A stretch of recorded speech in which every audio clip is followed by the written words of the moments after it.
And now I want to introduce to you someone. I think, do I do the introduction? Yes, you do, because we're Okay. I'm going to do the introduction of someone who won an award yesterday. David, what was the name of the award? Oh, it's the Lost Annual Volunteer Community Activist Award. Annual Volunteer Community Activist Award. And this man is just an amazing, I'm lucky to count him as my friend, and not to embarrass you, Ray. Other people know him as Frank Sinatra from when he sings My Way so beautifully.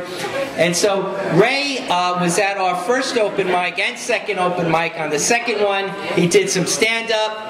And he's here with us right now. I'm going to take the mic out of my right hand, and I'm going to turn around this way.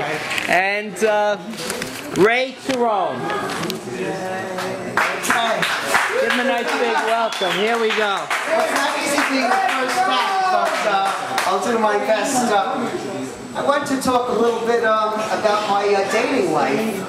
Well, actually, it's kind of like non-existent in a way. I don't know what I'm doing wrong. I keep trying. Maybe I'm just looking for love in all the wrong places. I don't know. Yet I look at some people and I can't understand them. I have a friend of mine, this guy Frank, and he always seems to have a boyfriend. He always has these gorgeous, hunky guys. And he's really like this little tiny nasty little queen. And I don't know how he gets all these guys. Maybe I'm doing everything wrong, because everyone tells me I'm so nice, I'm so level-headed, and maybe I have to be more like him. And I just can't understand it. And I keep trying, and I've tried different things too.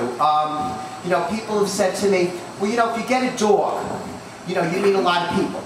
So I did get a dog. Originally I was going to get an Italian Greyhound, which is like a tiny little dog, and I ended up with a Chow Chow instead, which is like the exact opposite. Italian Greyhound is like really friendly. Chow Chow, like they're very reserved, they keep it to themselves and everything.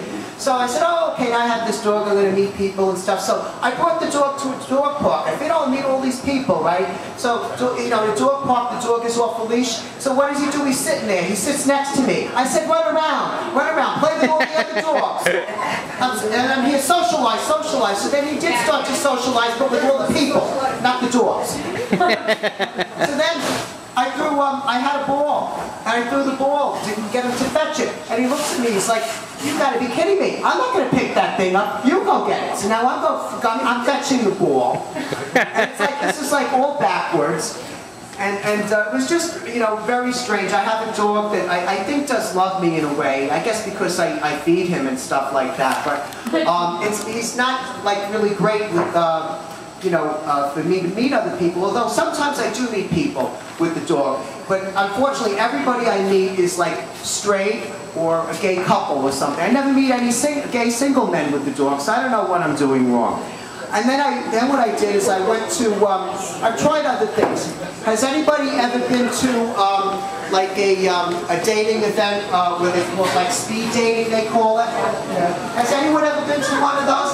It sounds like a great idea, because what you do is you got to pay a lot of money, like $25, $30, and you go there and you have like these mini dates that last like 7 minutes and stuff like that with people. You think, you have all these people that are really serious. And it sounds like a great idea, but it's really not. No, it's not. No, it's not. I've been there, and what happened is, because I'm kind of in the community, I knew half the people there already.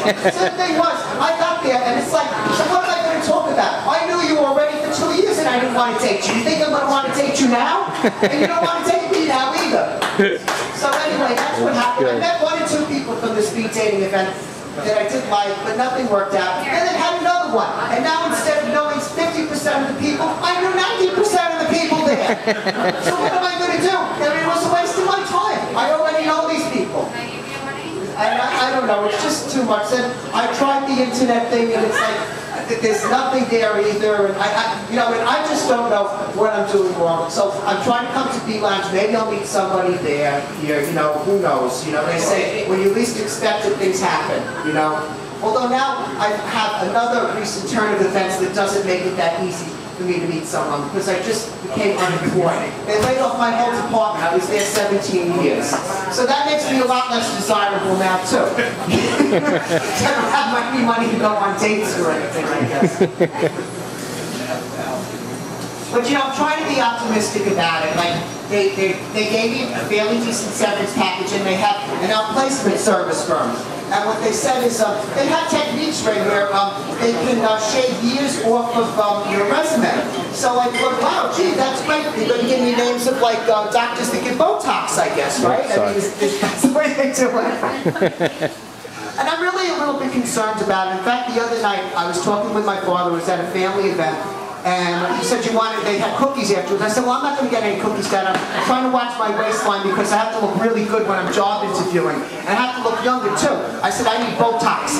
And he said, oh, Ray, you don't need Botox. You look good for your age. So I told him, yeah, you know what that means, look good for your age? They used to tell that to Joan Collins in Dynasty. She looked good for her age. Joan, you look good for a woman who's 65. You only look like you're 60. So that's what that meant. Then he called me back the next day, and he had the nerve to say, I think you're right, you do need Botox, and I'll pay for it. I couldn't believe that.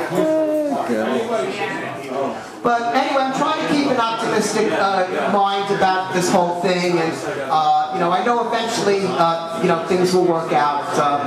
But you know, right now it's a little bit hard. It's difficult, but I know I'll make this through, and you know, who knows? Maybe I'll be a greeter in Walmart or something.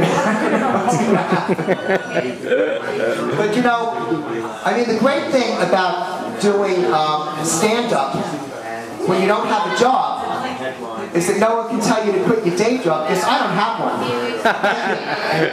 Oh, that's good. Very good, Ray. Thank you, Ray. Wow, that's great, Ray.